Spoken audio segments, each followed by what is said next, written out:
Assalamualaikum warahmatullahi wabarakatuh. Perkenalkan, nama saya Rizky Firgyadi Dayat. Bapak-bapak dan teteh-teteh, bisa manggil saya Gian. Saya praktisi dari Hotel Double Tree Jakarta. Saya juga mahasiswanya Ibu Lela. Kita lanjutkan. Tadi sebelumnya Ibu Lela menjelaskan tentang metode manual.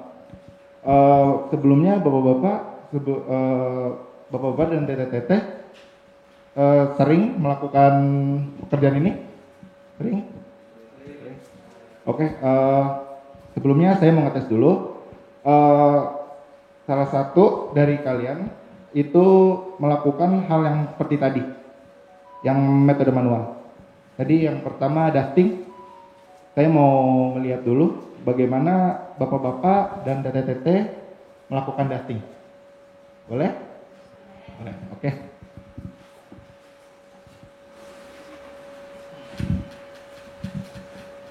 Baik. Mau saya tunjuk atau kalian sendiri? Sendiri? Gimana? Teteh, mau duluan? Gimana? Satu arah aja. Oke, untuk chemical, teteh pakai apa?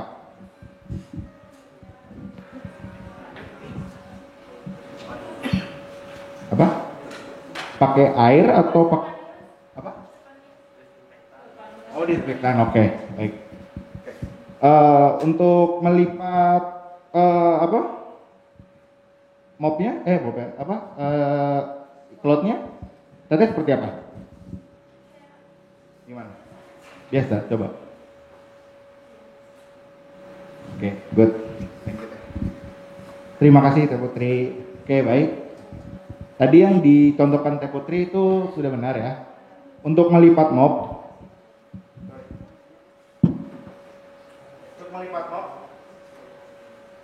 Ini ada sisi dibagi dua. Dibagi dua seperti ini, lalu dibagi lagi. Ada yang tahu tujuannya untuk apa? Ada yang tahu? Ini bisa dibuat Oke, bagus, benar. Jadi tujuan mop dilipat seperti ini untuk kita memudahkan pekerjaan. Jadi kalian bapak-bapak dan teteh-teteh itu gak usah membawa mop terlalu banyak. Biasanya kan kalau teteh bapak-bapak bawa kadang suka bawa banyak kan? Banyak lah? Enggak. Bawa biasa. Nah, agar tujuannya enggak terlalu banyak. Jadi sisi ini bisa dipakai. Yang pertama sisi ini untuk satu pekerjaan, ketika ini kotor, belakangnya. Kalau dua-duanya udah kotor, tinggal dibalik lagi. Oke? Baik. Habis dusting, tadi apa materinya? Sweeping, oke. Tadi sweeping dibagi menjadi dua. Ada yang pakai lobby duster dan nylon broom. Oke. Coba saya mau ngelihat salah satu dari kalian menggunakan lobby duster seperti apa. Tadi Teteh Putri dari perempuan, boleh yang laki-laki. Oke, Mas Rizky. Coba saya mau lihat gimana Mas Rizky menggunakan lobby duster. Berarti gimana? Oke.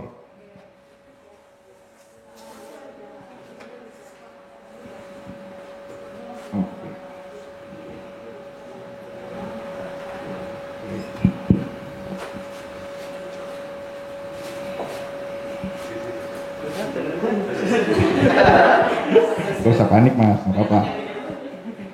Oke, sip. Terima kasih Mas Rizky. Apa udah taruh aja. Oke, yang dilakukan Mas Rizky itu sudah benar. Kita mulai dari pojok ya, dari pinggiran dulu. Lalu kalau sudah selesai pinggiran, kita mulai ke tengah. Dan kalau misalnya kita di ruangan seperti ini, misalnya pintu keluar ada di sini. Oke, pintu keluar di sini. Misalnya membersihkan ruangan ini, kita mulai dari pinggir dulu, lalu kita cari tempat yang paling ujung di sebelah sana.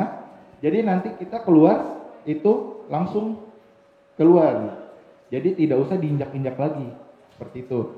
Kalau di lobby itu kita bisa mobile aja. Kita bisa melihat yang bagian kotor yang mana.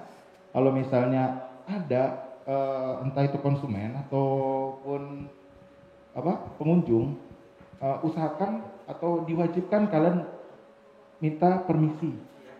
Jangan pernah kalian diem saja. Dan kalau bisa kalian selalu menyapa.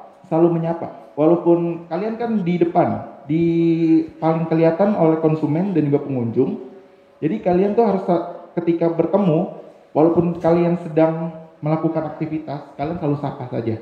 Tapi kalian berhenti dulu melakukan aktivitas, baru kalian nyapanya.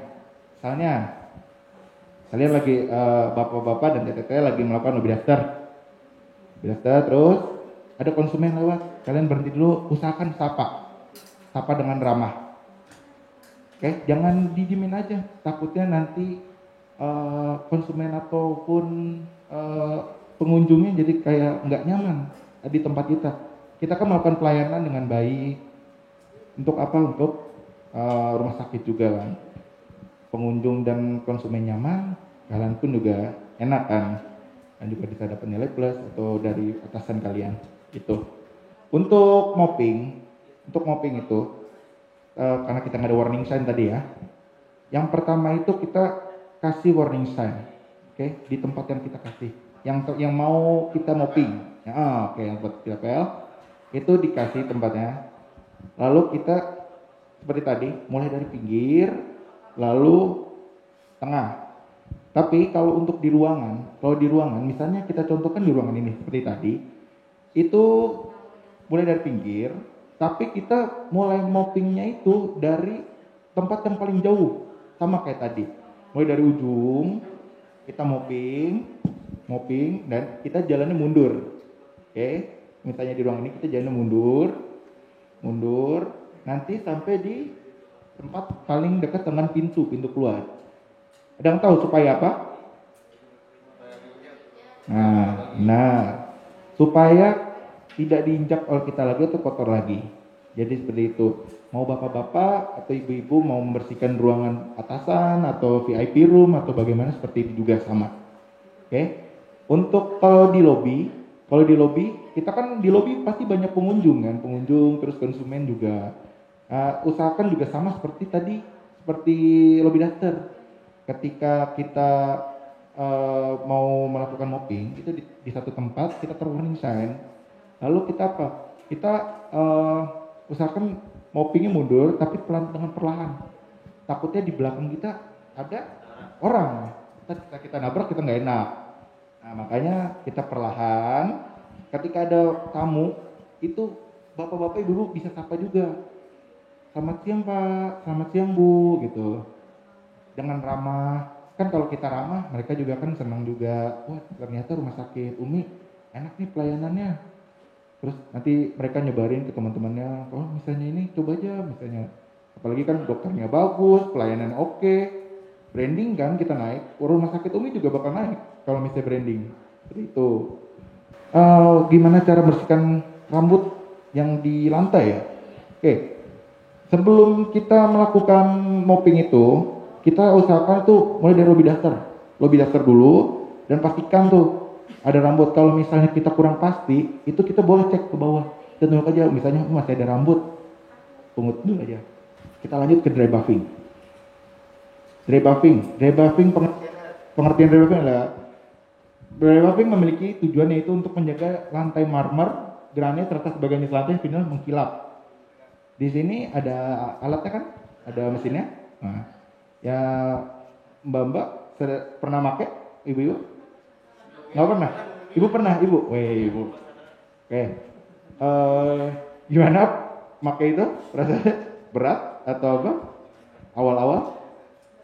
Berat ya? Oke. Dry buffing itu tujuannya biar kita tuh mengkilapkan lantai. Misalnya contohnya, biasanya kalau di lantai lobby tuh suka ada lantai yang kusam, yang kalau misalnya dilihat dari jauh gini, ih kok nggak mengkilat gitu. Gimana cara bersihnya? Kayak dengan dry buffing. Gimana kalau dry buffing itu biar maksimal? Saya mau ngasih tahu nih, ngasih tips buat bapak-bapak sama ibu-ibu. Biar gimana nih cara maksimalin? Lihat, ih kok kusam, terus kalau di dry buffing juga kok masih kurang. Jadi seperti ini. Bapak Ibu bisa yang pertama itu hal yang pertama bisa bisa mopping dulu. Mopping, di mop dulu, dibersihin, udah dibersihin, keringin, baru dry buffing. Kan itu udah maksimal tuh. Nah, udah pertama di ini dulu. Dari itu dibersihin dulu kotoran. Dari tadi tuh sweeping dulu. Mopping, baru dry buffing. Gak apa-apa tuh. Banyak apa? Itu biasanya kalau saya ngeliat misalnya, ada kusam nih di lantai. Nah itu tuh takutnya kalau misalnya kita dengan dry buffing aja, itu hasilnya nggak maksimal, itu kurang. Saya kalau misalnya ini biasanya itu sambil di mopping dulu, baru di dry buffing. Bayangkan ketika itu ibaratnya kalau ini kan mengkilat tuh, udah di mopping mengkilat, wah mengkilat banget nih. Nah ditambah dry buffing, udah makin mengkilat seperti itu. Biasanya untuk dry buffing kalau di hotel ya, kalau saya di hotel, misalnya okupansi atau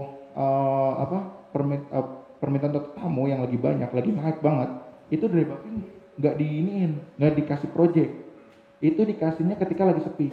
Bisa juga kalau di hotel kan ada 3 shift, di housekeeping itu ada 3 shift. Pertama shift pagi, shift siang sama shift malam. Nah, itu biasanya buat anak yang dry buffing, terus ada brushing atau styling itu biasanya anak malam yang ngerjain. Tapi kalau di rumah sakit tadi kan 2 shift ya? 2 shift? Oh 3 shift, sama kayak hotel. Oke. Itu biasanya tuh kan kalau pagi sama siang kan rame tuh jam besuk. Nah itu kalau buat maksimalin dry buffing itu biasanya di anak siang atau anak sore. Anak sore itu kan biasanya kalau udah maghrib atau sini kan jam 8 kan udah ini ya, udah ini kerjanya sampai jam berapa? Oh 24 jam. Oh sama berarti. Oh 3 shift. Oke. Itu biasanya di malam. Misalnya di lobi nih Mas Juli, misalnya di lobi nih. Nah kan kalau malam kan sepi tuh, nggak terlalu. Nah itu baru diprojekin biasanya. Untuk supervisornya biasanya ngasih taunya, oh ini aja lah, malam biasanya. Kalau saya sih malam. Kalau saya ngasih ke ini juga malam. Udah malam aja.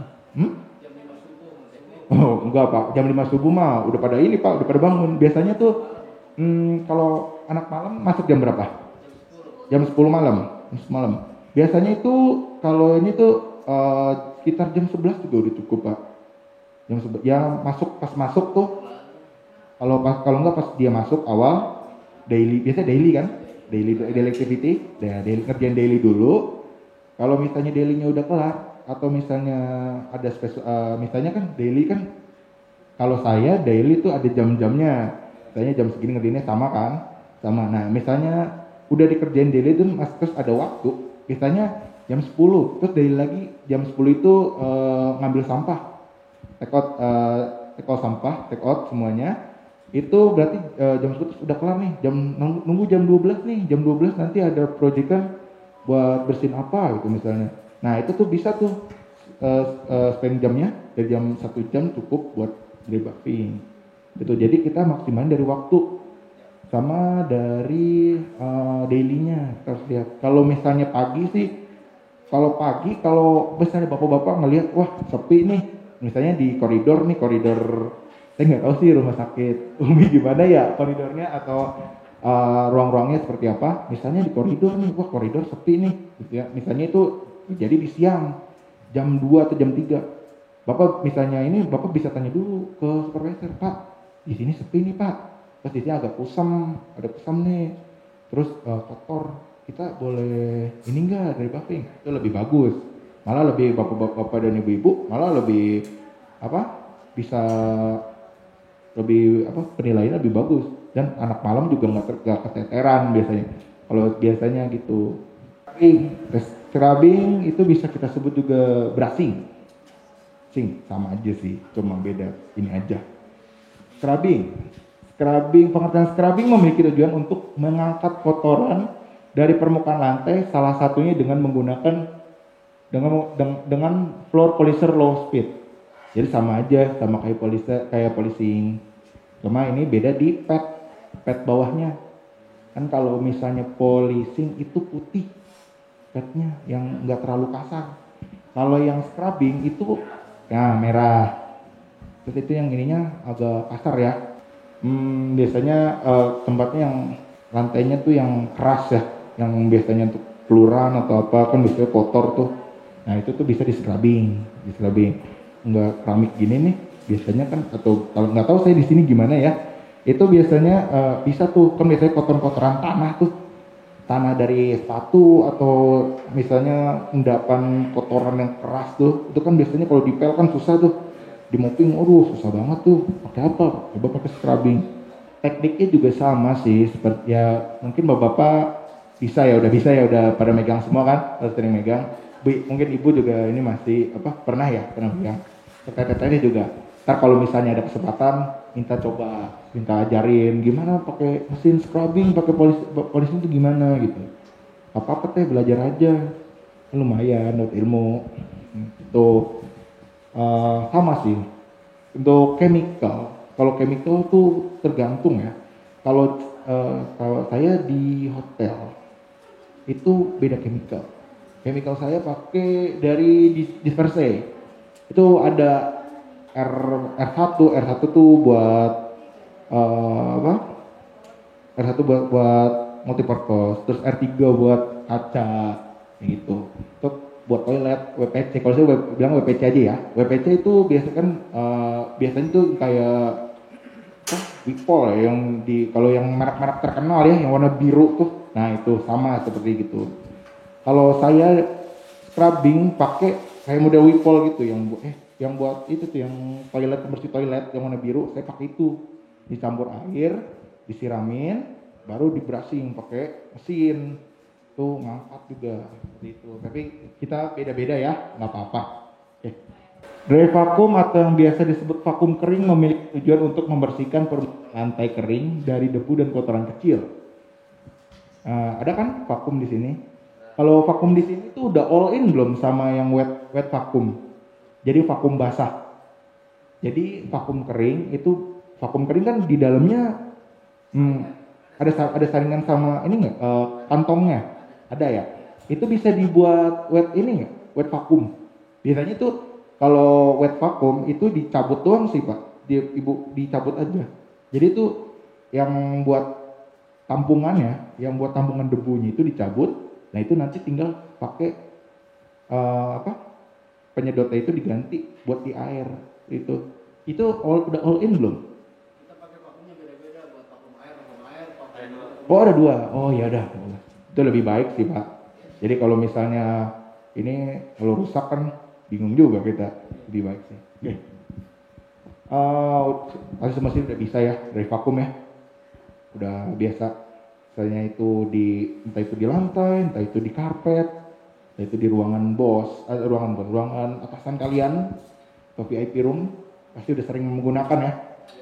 Untuk perawatan si vakum ini itu minimal seminggu sekali juga nggak apa-apa Pak.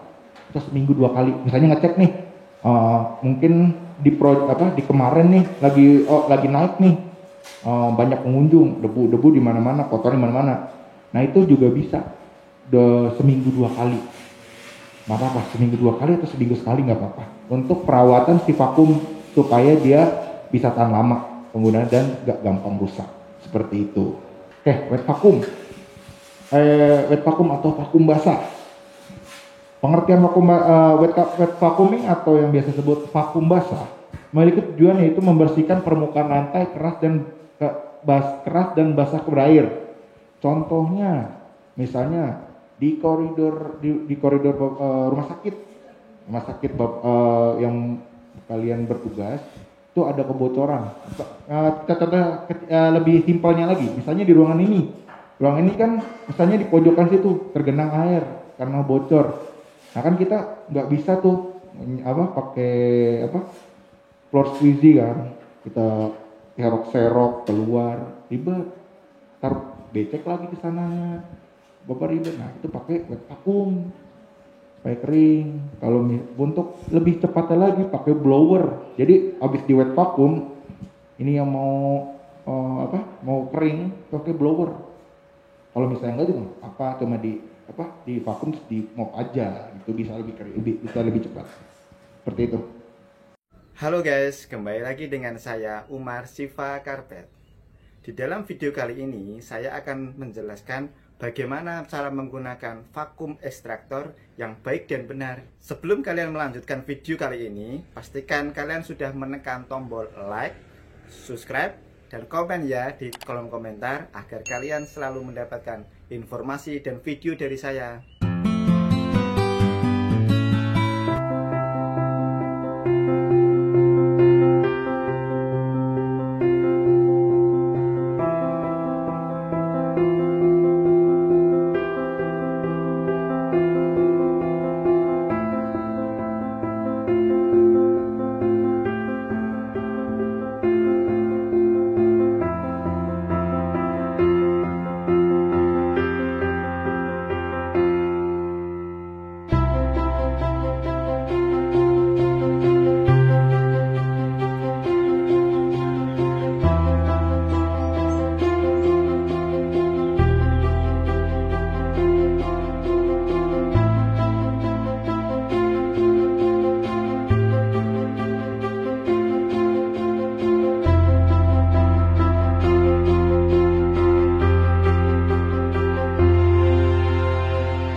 Langkah pertama, kita masukkan colokan ke colokan listrik. Yang berikutnya, kita masukkan ganggang plastik ke dalam lubang yang ada di vakum ekstraktor sampai berbunyi klik.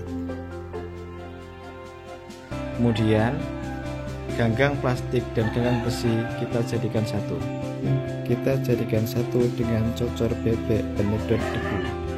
Begitu juga dengan cocor bebek penyedot air. Untuk memasang cocor bebek yang kecil, kita lepas dulu ganggang besinya, kemudian kita masukkan ke ganggang plastik. Begitupun juga yang satunya. Menggunakan selang yang ada kabelnya sama dengan yang tadi, cukup kita masukkan ke lubang yang divakum. Kemudian kabelnya kita sambungkan juga ke lubang yang ada di vakum. Kemudian setelah ganggang plastik terpasang secara sempurna, kita sambungkan ganggang besi dan plastik secara bersamaan ya. Kemudian kabelnya kita jadikan satu untuk menyalurkan air untuk menyambungkan ganggang yang kecil juga sama, kita lepas dulu ganggang besinya, kemudian ganggang kecil kita sambungkan dengan ganggang plastik. Jangan lupa ya, kabelnya juga disambungkan. Kalau semua sudah terpasang secara sempurna, kita mulai tekan tombol yang ada tulisan vakum ya.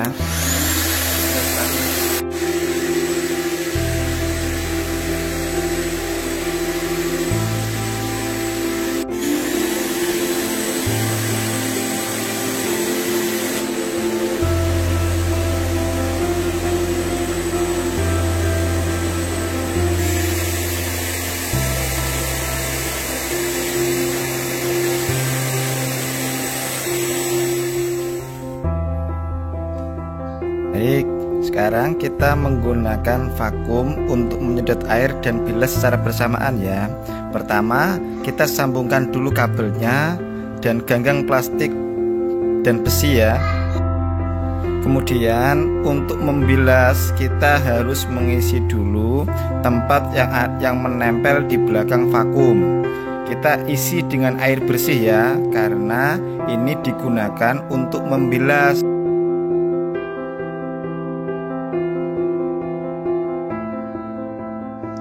Setelah kita mengisi air dengan benar, pastikan ditutup secara sempurna ya. Kemudian kita sambungkan selang putih ke vakum yang di atasnya.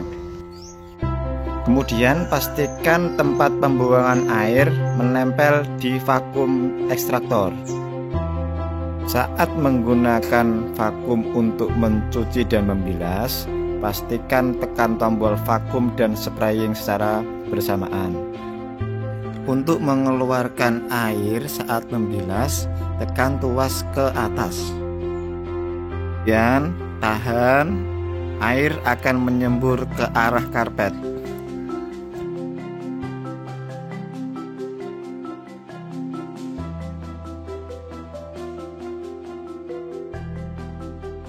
Ini guys, ini yang sudah divakum, bisa lebih dekat. Ini yang sudah divakum dan dibilas. Ini sudah 70% kering, dan ini yang belum divakum. Ini guys, masih ada loh, ini masih ada, airnya masih kelihatan. Dan yang ini sudah 70% kering. Oke guys, berikut tadi adalah video, semoga dapat memberi manfaat dan memberi inspirasi kepada kalian semua. Terakhir, jangan lupa tulis komentar ya di kolom komentar saya, agar kita saling mensupport channel YouTube kita. Terima kasih. Sekarang ada kristalisasi marmer floor. Kristalisasi marmer floor merupakan tindakan yang biasa dilakukan oleh cleaning service, bertujuan agar lantai marmer terlihat lebih bersih dan mengkilap. Bapak-bapak, ibu-ibu di sini pernah melakukan kristalisasi di rumah sakit? Pernah? Atau hanya brushing dan ini aja, polishing? Pernah di rumah sakit. Oke. Kristalisasi ini bertujuannya untuk misalnya di lobby kan di lobby biasanya marmer ya. Itu kan kayak juga kayak brushing juga sih, tapi ini lebih untuk mengkilapkan. Untuk chemical dari kristalisasi ini itu biasanya berbentuknya powder, kayak bubuk. Nah, ya kayak marmer itu kan, kayak tuh yang buat toilet itu sama kayak gitu. Dia bubuk dicampur air jadi pasta, baru diolesin, baru kita pakai sama mesinnya. Dan untuk padnya juga sama kayak brushing, catnya sama. Cara pengerjaan juga sama kayak brushing, polishing satu-satu, baru dipakai floor squeezer, ditarik supaya bersih, baru di mopping. Oke, kita lihat dari videonya dulu.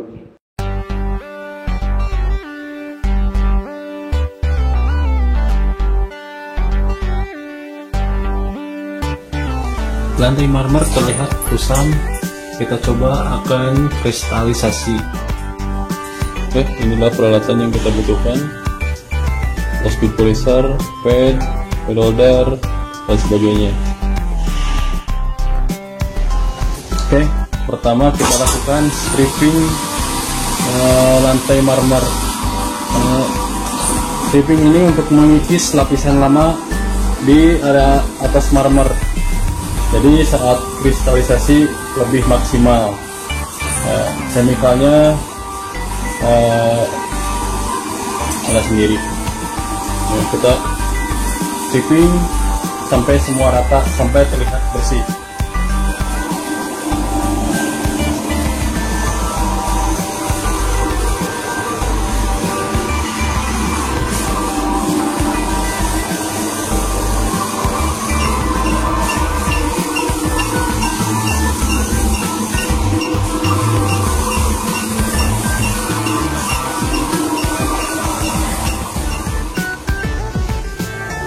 Ini sudah stripping,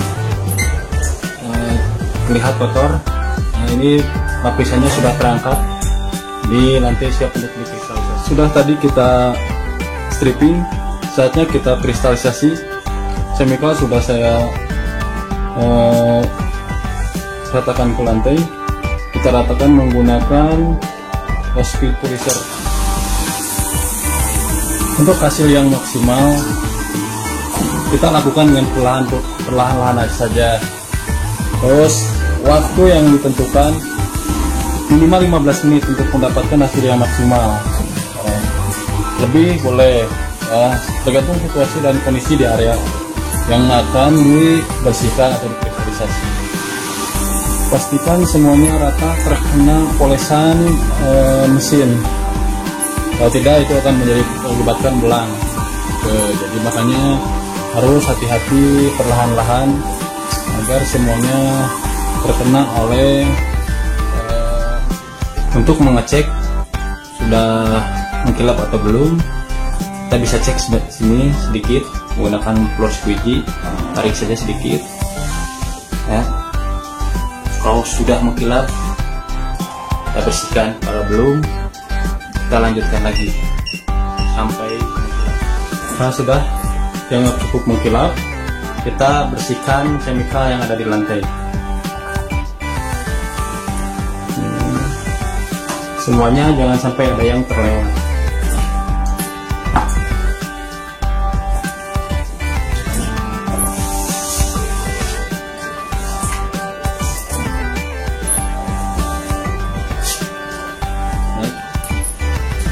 Setelah chemical kita angkat, kita lakukan pencucian kembali untuk mengangkat sisa-sisa chemical yang masih melekat di lantai.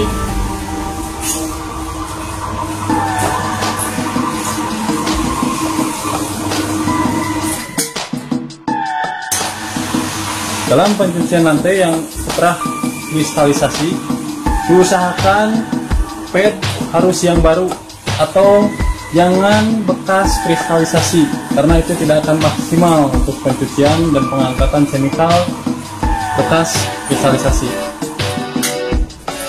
Bila pencucian dirasa cukup, kita bersihkan kembali lantai. Untuk selanjutnya kita dam mopping.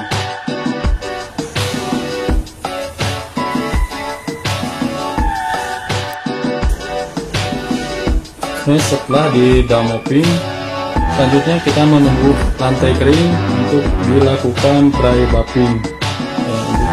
Selanjutnya di dry buffing. Lantai sudah kering dan siap untuk di dry buffing. Kita langsung coba dry buffing untuk mendapatkan hasilnya. Pelan-pelan saja untuk mendapatkan hasil yang maksimal.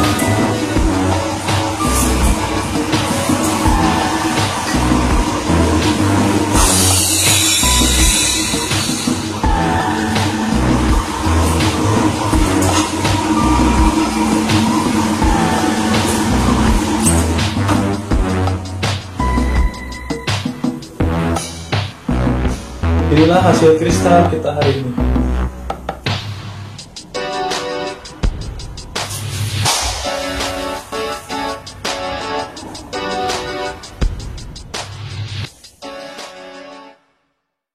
Nah, glass cleaning, pembersihan kaca. Tadi bapaknya nanya ya, pembersihan kaca yang tadi awal-awal Pak. Oke, glass cleaning artinya adalah pembersihan kaca. Selain furnitur dan lantai kaca juga harus dirawat, dibersihkan setiap hari oleh cleaner. Coba di rumah sakit Umi deh, yang biasanya kan tembok kaca atau kaca yang jendela. Coba di rumah sakit Umi apa aja yang terbuat dari kaca selain jendela? Ada nggak? Saya nggak tahu nih rumah sakit Umi gimana bentuknya, maaf ya. Apa aja? Pintu otomatis, boleh Pak. Di lobi ada nggak? Tren lobi atau apa? Pintu otomatis ada lagi? Apa? Oh, DTM, ini kaca ATM ya Pak ya? Oke. Ada lagi? TTT? Yang di apa? Di room tadi di mana? Ini operasinya? Di kan di kamar atau di mana? Oh, di kamar ya. Baik, kaca aja ya, kaca aja ya. Oke. Pembersihan kaca ini biasanya itu rutin ya. Minggu itu ya bisa setiap hari lah. kan kita nggak tahu nih ada tangan-tangan anak-anak, kayak itu orang-orang kan, misalnya di pintu kaca atau di kaca otomatis kan ada yang nempelin tangan. Nah itu tuh harus dicek tuh. Diceknya itu sama kayak daily, 2 jam harus dicek. Sama kayak toilet juga tuh 2 jam dicek, sering-sering ngecek, muter aja nggak apa-apa. Tanya di room atau di kamar, misalnya ini muter di koridornya dilihat, terus harus sering dicek. Soalnya apa? Supaya pengunjung atau pasien lebih nyaman. Oh, rumah sakit Umi nyaman nih untuk misalnya berobat, untuk apa, untuk yang lain-lain. Oh nyaman, tempatnya bersih, wangi gitu. Terus toiletnya juga bersih. Kalau di cowok urinalnya juga wangi, nggak kusam, nggak ada kerak kayak gitu. Jadi sama aja kayak kan kalau tadi pakai mesin kan ini ya daily pengerjaannya nggak setiap hari, bisa seminggu sekali, seminggu 2 kali, tergantung dari rumah sakitnya itu, dari rumah sakit dari rumah sakit Umi. Kalau pembersihan kaca itu tuh wajib harus dicek setiap hari per 2 jam. Jadi jangan usahain lah ya, minimal kalau misalnya nggak mau, bukan nggak mau, misalnya kalian itu lagi jalan, kalian lihat, tengok aja, misalnya masih bersih ya udah nggak usah dibersihin lagi. Tapi kalau udah kelihatan dari jauh nih, kan biasanya kan kalau kalian ngelihat misalnya bapak-bapak, ibu-ibu melihat kaca nih, kayak kaca di belakang, itu masih ada nodanya tuh, baru dibersihin supaya dilihatnya tuh lebih enak itu. Jadi jangan bilangnya males buat muter-muter tuh, males itu, jangan. Nggak apa-apa, jalan-jalan aja muter buat ngecek ada apa di sekitar di area kerja kalian tuh yang kotor. Kayak itu misalnya di ruangan, langit-langitnya ada sarang laba-laba, nah itu harus ini tuh. Dan juga kalau misalnya di ruangan, teteh kalau di kamar kan, misalnya masuk kamar pasien, sering. Nah itu pas buka pintu itu harus sering lihat dari atas sampai bawah, pojok sini nih. Mas-mas juga bapak-bapak juga ngelihat, pojok misalnya kayak gini, kotor nih, misalnya di ruangan pasien itu harus langsung dibersihkan. Misalnya di atapnya nih ada sarang laba-laba atau misalnya kotor-kotoran gitu, itu harus langsung dikerjakan. Jangan ditunda-tunda. Takutnya nanti ada pasien yang tiba-tiba ngelihat dan komplain, malah kalian yang kena. Dan bikin instansi kalian, rumah sakit Umi itu jadi jelek namanya. Begitu. Oke, kita lihat videonya dulu.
tadi Bapak bilang bagaimana caranya menanggulangi dari jamur kaca.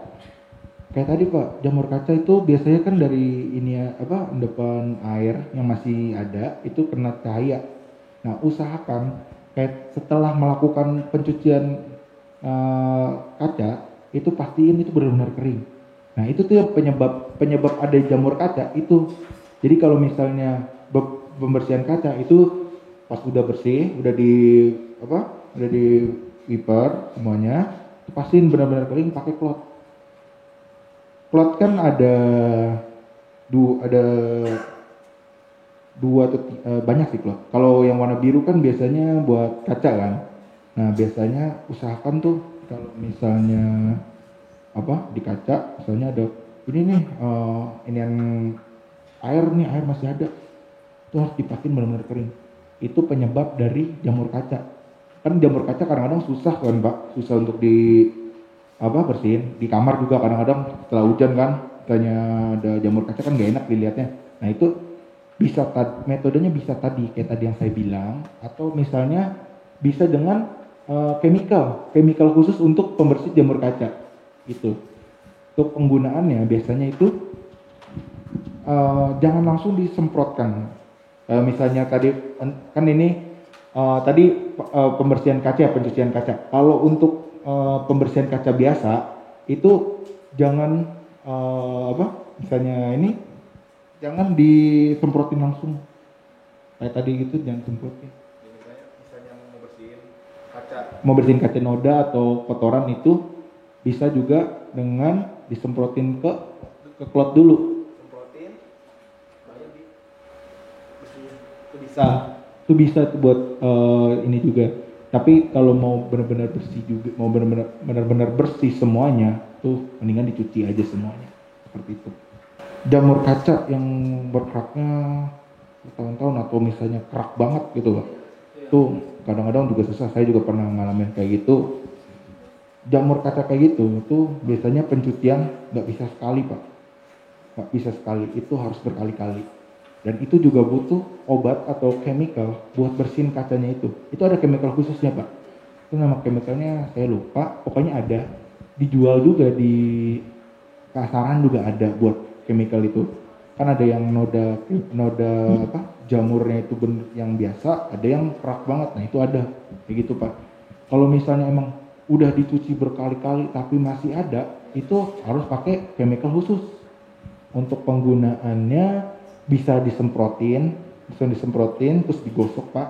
Bisa juga dicampurin pakai air, ada juga. Masing-masing chemical punya caranya masing-masing untuk bekerja, begitu Pak. Jadi kalau saya sih biasanya itu langsung disemprotin ke nodanya, ke ke jamurnya, baru saya digosok baru dibersihin lagi. Jadi kayak pencucian lagi itu Pak. Kalau untuk khususnya itu banyak merek di pasaran, merek buat bersihin jamur kaca. Biasanya kan kalau jamur kaca itu di mobil, terus itu kan banyak tuh. Nah itu sama chemicalnya kok. Itu Pak. Kalau untuk yang misalnya yang disediain di rumah sakit atau di hotel atau di mana di perkantoran atau dimanapun di mall, itu maksimalin aja pencuciannya lebih dari 2 kali coba aja. Kalau misalnya emang masih mengendap di kaca tuh baru bisa mungkin bapak atau ibu atau teteh lapor ke supervisor atau manajer kalian, Pak di ruangan ini kacanya ada ini nih, ada jamur susah buat dihilangin. Atau di lobi bapak bilang, Pak di lobi ini Pak ada susah jamur dihilangin, harus kita beli chemical. Nah mungkin bisa ngomong, baru bapak bisa melakukan pembersihan seperti itu. Untuk meja makan itu bisa menggunakan tadi kayak saya bilang sunlight ya. Kalau misalnya pakai chemical yang biasa pakai buat bersihin kaca tuh nggak mempan nih, masih ada minyaknya, pakai sunlight Bu. Ya pakai pembersih alat rumah tangga ya biasanya. Ya, itu tuh ampuh banget. Kalau saya sebut merek ya. Itu biasanya ampuh banget. Kalau saya bersihin kaca itu bisa dicampur chemical yang digunain di rumah sakit atau di instansi kalian itu dicampur dengan alat sunlight atau pembersih rumah tangga lain. Tapi saya sendiri sih pengguna pakai sunlight gitu. Bisa ibu-ibu bapak-bapak bisa menggunakan merek lain. Jangan bisa pakai sama kayak saya, tapi jika disediakan dari rumah sakit, di rumah sakit Umi disediakan bukan sunlight, itu bisa juga. Yang penting dicampur, nanti baru digosok. Coba aja maksimalin. Kalau di meja kaca itu biasanya ampuh banget, tapi itu langsung kinclong lagi. Gitu. Toilet cleaning, pembersihan toilet. Kalau mau catat dulu. Toilet cleaning artinya adalah menjaga toilet tetap bersih, yang memiliki tujuan untuk toilet tetap kering dan higienis. Bersih dan higienis itu tetap wangi, bersih, nggak ada noda, nggak ada, apalagi di toilet ya, di urinal, kalau di toilet cowok tuh urinal, sama di toilet juga, di cewek kan biasanya toilet itu jangan ada kerak yang biasanya kan kuning gitu, itu tuh jangan ada kerak, tuh pastikan ya, benar-benar pastikan. Terus sampah itu kalau udah full atau misalnya udah setengah, itu harus diangkut, harus di take out. Jangan, pastikan tuh tadi saya bilang 2 jam per 2 jam itu kalian harus muter dari shift kalian. Misalnya kalian shift pagi nih pas datang cek, oke 2 jam lagi cek lagi, nggak apa-apa. Itu buat itu tuh penting banget. Toilet tuh paling penting kalau menurut saya, karena kalau toilet kotor, otomatis pengunjung atau pasien ataupun konsumen lainnya tuh gak nyaman. Tanya orang lagi datang, aduh pengen kamar mandi, pas ngeliat kamar mandinya, urinalnya kuning, terus toiletnya kuning, gak enak kan dilihatnya. Ntar kalian malah kena komplain dari ini, ntar dibilang kan misalnya dia bilang bukan ke kalian, tiba-tiba bilangnya ke divisi lain, nanti kan gak enak jadinya. Divisi kalian jadi jelek namanya gitu. Pastiin tuh toilet tuh paling penting menurut saya, nomor 1 pasti toilet, baru yang lainnya bisa menyesuaikan gitu. Untuk pembersihan wash basin juga tuh harus dilihat tuh kerak-kerak yang di pinggir, yang di pembuangan airnya tuh jangan sampai berkerak hitam tuh, jangan. Usahakan harus tetap kinclong, harus tetap bersih. Nah itu harus diingat sama kalian masing-masing. Jadi kinerja kalian tuh benar-benar maksimal. Wah itu maksimal kalau udah kinclong, bersih, wangi, itu maksimal banget. Kita nonton video dulu ya.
diperhatiin ininya cara pembersihannya.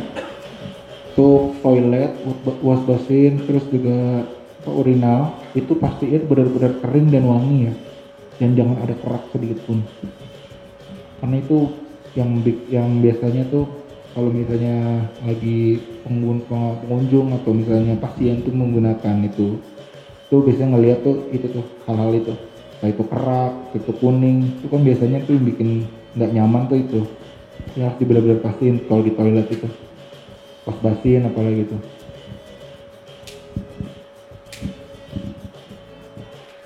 Ya kan nggak dibilang.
Kembali ke instansi atau masing-masing dari kalian di rumah sakit atau di tempat-tempat kalian bekerja.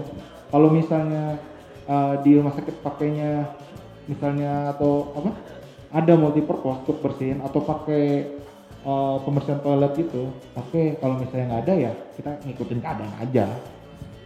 Tapi untuk teknik seperti tadi sama, bapak-bapak ibu-ibu teteh juga harus maksimalin di teknik. Soalnya kenapa? Kalau misalnya cuma asal-asalan aja, itu kelihatannya pasti nggak akan maksimal. Kayak tadi pembersihan water yang buat air itu, yang buat genangan, yang buat ngalir air ke lubang itu tuh harus dibuka tuh. Kalau pembersihan toilet itu dibuka. Itunya harus dibuka. Terus dicek. Kalau misalnya ada karat atau noda kerak itu harus dibersihin, harus disikat itu biar hasilnya maksimal dan pastiin itu kering, jangan basah. Dan kalau misalnya di toilet itu basah, pastiin semuanya kering.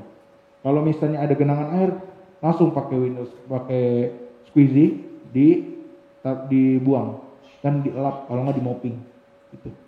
Kalau misalnya nggak begitu, itu pasti hasilnya juga itu. Kalau genangan air itu bisa bikin bau banget itu, makanya harus dibuang dan itu di mopping.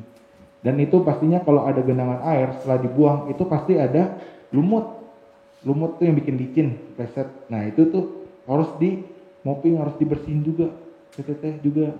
Kalau apalagi di ruang pasien ya, di kamar pasien kan biasanya kamar mandinya itu sering digunain sama pasien sama yang nungguin ya, itu juga harus dibersihin tuh, maksimalin di situ. Wash basin. Terus kalau ada urinal di dalam kamar mandi di kamar itu harus dimaksimalin juga tuh, dibersihin juga pembuangan juga tuh jangan sampai kuning, dan pastiin kering, wangi dan bersih. Tuh 3 itu. Ini untuk shampooing ya. Shampooing karpet di rumah sakit yang ada karpetnya apa tuh? Di mana tuh? Di mana Pak? Lobi utama sama toilet. Oh ya, keset ya Pak ya. Oke. Ini untuk pembersihannya bisa dilihat sama modelnya kayak kristalin. Yang padnya juga itu brushing, itu sama kayak brushing. Cuma chemicalnya aja, chemical untuk khusus untuk shampooing karpet. Ada chemical khusus. Dan kalau misalnya itu di lobby pembersihannya seperti itu, dikasih sama kayak tadi, dikasih warning sign, pastikan itu nggak ada yang lalu lalang, takutnya lagi rame jangan dulu. Pagi hari ini saya akan melakukan shampooing karpet, dan di sini ada beberapa peralatan yang harus digunakan. Ada satu unit mesin floor polisher, dan di sini ada wet and dry vacuum cleaner.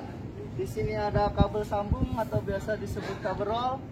Di sini ada bucket atau ember. Di sini juga ada sarung tangan karet dan sikat sampo, warning sign, dan chemical yang digunakan adalah namanya Rugby Carpet Sampo. Dan beberapa cara yang harus digunakan adalah pakai sarung tangan karet terlebih dahulu agar aman dari aliran listrik.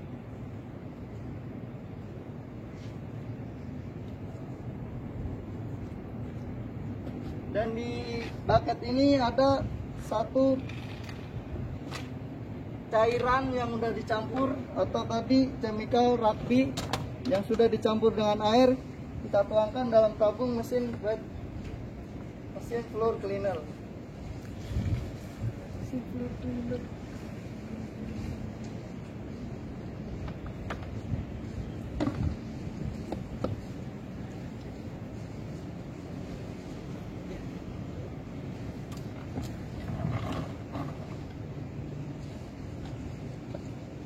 Yang pertama kita pasang sikat samponya terlebih dahulu.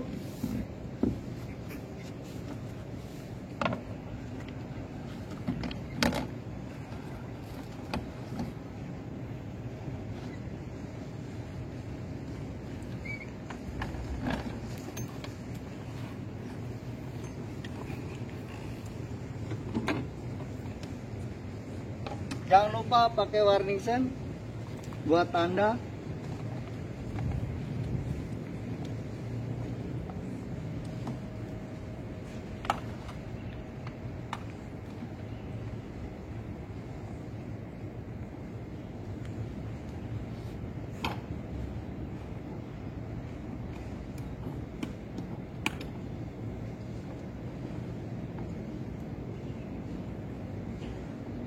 Cara melakukan pekerjaan shampooing karpet, kabel ditaruh di pundak sebelah kiri dan stang mesin ditaruh di bagian atas paha seperti ini.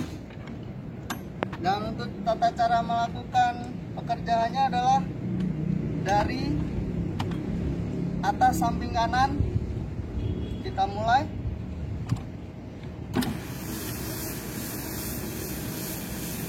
Atas samping kanan ke arah kiri, pelan-pelan untuk melakukannya.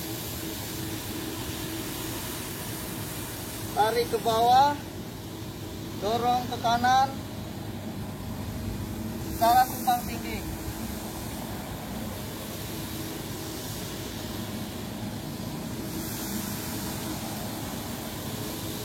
Tarik lagi ke bawah, dorong ke kanan.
Dan sudah selesai.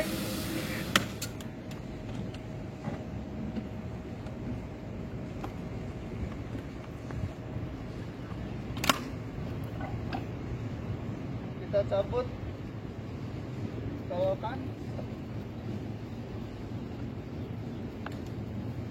Kita rapikan mesin.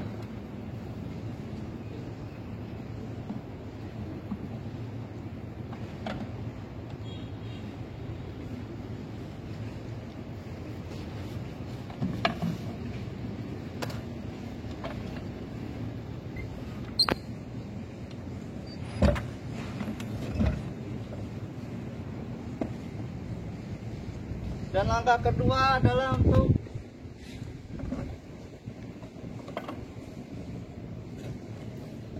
vacuum cleanernya.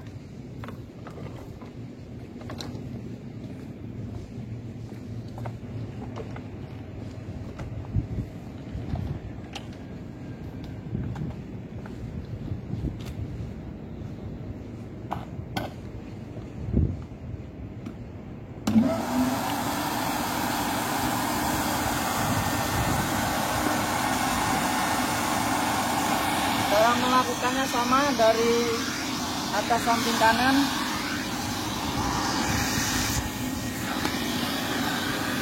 Dari belakang dorong ke depan, tarik ke belakang, terus secara menerus.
Sudah selesai, kita matikan mesin.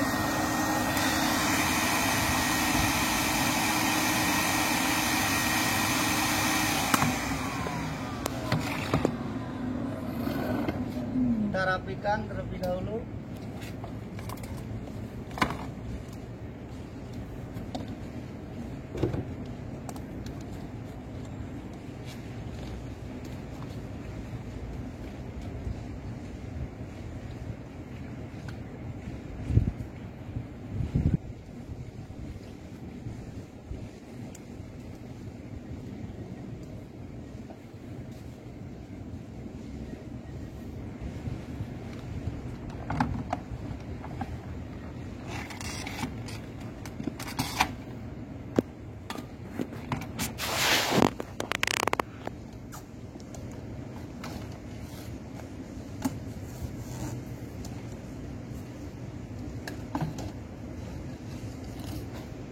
Beberapa cara dan beberapa peralatan untuk pekerjaan sampoin karpet. Terima kasih, semoga bermanfaat.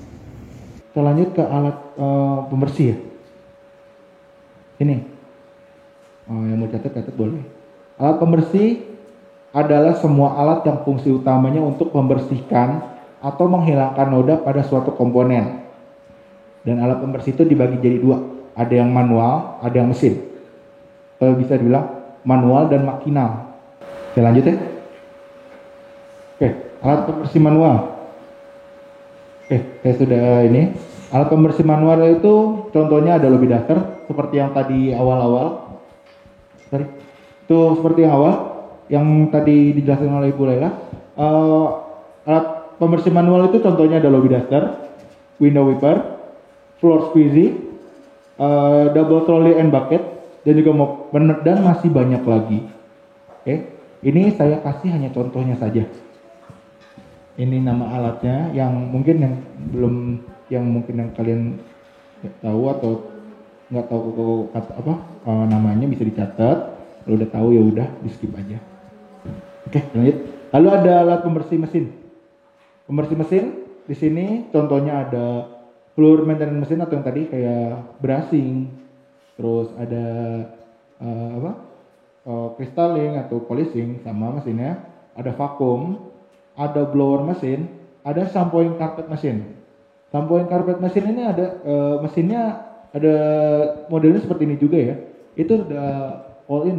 Jadi ketika dia mesinnya nyala, itu dia basahin pakai air dan chemical, lalu dia tarik. Pas ditarik itu nanti dia bakal nyedot sendiri. Jadi ada mesinnya seperti itu langsung. Oke, ada chemical pembersih. Chemical pembersih adalah bahan yang mengandung zat kimia atau zat non kimia yang digunakan untuk membantu mengurangi, mengikis atau menghilangkan noda dan kotoran pada suatu objek atau benda dalam proses pembersihan. Jadi ini chemical itu bertujuan untuk membantu kita memaksimalkan hasil dari noda atau yang kita bersihkan. Noda atau benda yang kita bersihkan. Seperti itu. Lanjut next. Ini contoh chemical ya. Saya ngambil contoh chemical ini dari Diversey. Yang pertama ada glass cleaner atau ini ada R3. Kalau di ini tuh kita sebutnya kodenya aja ya Pak, Bu. Ini kodenya aja. R3 itu ada glass cleaner atau pembersih kaca. Lalu ada multipurpose itu R2. Multipurpose itu yang tadi tetenya tanya. Kalau itu chemical apa sih yang disemprotin yang di toilet itu? Nah itu multipurpose. Lalu ada toilet bowl cleaner atau tadi yang saya bilang yang buat pembersihan kerak itu bisa pakai itu. Lalu ada emerald. Ada yang tahu emerald apa? Ada yang tahu nggak? Nggak tahu? Baru dengar emerald? Nah, emerald itu chemical untuk pembersihan dari karat. Misalnya di stand nih, kalau misalnya di lobby kan suka ada stand tuh yang masuk kanan terus out kiri, itu kan ada yang stand penunjuk jalan. Itu kan biasanya berkarat. Nah itu bisa bersihnya pakai emerald. Nggak emerald aja sih, ada merek-merek lain, tapi saya nggak tahu. Saya nggak survei juga untuk merek. Ini namanya emerald pokoknya dari Diversey. Itu dia bisa menghilangkan karat. Contohnya di toilet, kayak di toilet itu wash basin kan ada yang stainless. Nah itu dia bisa bisa menghilangkan karatnya, sama bisa mengkilapkan gitu. Yang buat infus tuh gantungan infus itu bisa ada karat, pakai emerald bisa digosok aja. Jadi cara pakainya itu di spons kan ada dua lapisan ya. Nah yang kasar sama yang lembut, yang halus. Nah itu dipakai di yang kasar, jadi ditaruh spons, ditaruh yang hijaunya tuh, itu emerald ditaruh, baru digosok. Itu hilang langsung. Gosoknya misalnya nggak hilang, agak keras, itu hilang. Dan jangan lupa pakai hand glove, karena itu bahan kimia yang keras. Oke, step 1. Apa itu limbah medis? Ada yang tahu limbah medis itu apa? Yang tahu? Limbah medis itu limbah yang berasal dari medis ya, model kayak tisu atau terus kayak kalau yang kerasnya kayak suntikan atau obat-obatan itu juga termasuk limbah medis. Terus apa jenis limbah medis itu kan banyak ya. Bapak Ibu udah tahu ya limbah medisnya apa aja. Terus bagaimana menangani limbah medis? Coba saya mau nanya kalian ke Bapak Ibu, gimana cara menangani limbah medis? Coba kayak limbah medis itu dibagi nggak? Misalnya kayak suntikan ataupun dibagi, dipisahin ya. Nah, untuk pembuangannya bagaimana? Pembuangannya di satu tong sampah kah atau dibedakan kah? Dibedakan. Oke. Yang keras ya, yang masih bisa daur ulang gitu ya. Yang ini yang apa? Yang berbahaya atau yang cairan-cairan baru pinggirin ya. Oke. Oke, yang terakhir label limbah medis. Bu, next. Oke, ini label limbah medis. Ada yang udah tahu labelnya? Yang pernah ngelihat familiar gitu? Ibu tahu? Pernah? Oh. Oke, ini label-labelnya. Yang pertama itu radioaktif, warnanya merah. Itu kantong box timbal dengan simbol radioaktif. Pokoknya kalau misalnya ada lambang seperti itu radioaktif. Lalu yang kedua ada sangat infectious, itu warnanya kuning, lambangnya kayak gitu. Kantong plastik